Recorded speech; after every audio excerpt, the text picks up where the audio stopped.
છોટાઉદેપુર જિલ્લાની જીવાદોરી ઓરસંગ નદીમાં નવજીવનનો નિસર્ગોત્સવ નવા નીરથી છલકાયું છોટાઉદેપુરનું હૃદય.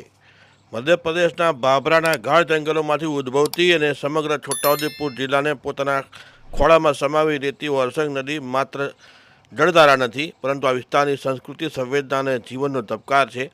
વર્ષા ઋતુના આગમન સાથે ઉપરવાસમાં થયેલા સારા વરસાદના પરિણામે એટલે મધ્યપ્રદેશમાં જે વરસાદ થયો તેને લીધે વર્ષમાં પ્રથમ વખત ઓરસંગના નવા નીર છોટાઉદેપુર ખાતે આગમન થયું. સમગ્ર વિસ્તારમાં હર્ષ અને આશાની નવી લહેર ફરી વળેલી જોવા મળે છે. આ પહેલાં આપણે જે દ્રશ્ય જોયા હતા તે બોડેલીના જોજવા ડેમ પાસેના જોયા હતા. ત્યાં નદી બે કાંઠે થઈ હતી અને પાણી એવા જોવા મળ્યા હતા. અત્યારે આપણે જોઈએ છીએ તો બે કાંઠે ઓરસંગ નદી છોટાઉદેપુર પાસે વહી રહેલી આજે સવારે વરસાદ નથી તેમ છતાં પણ બે કાંઠે જોવા મળી રહી છે.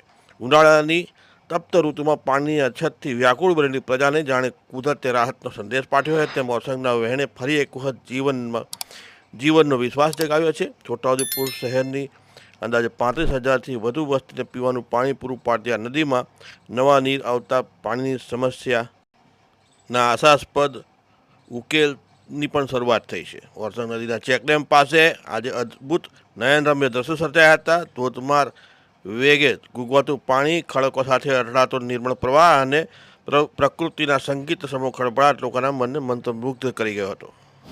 અમને બહુ આનંદ છે અને જે ઉપરવાસ પાણી આવ્યો છે અને એ પાણીથી અમને ખુશી છે.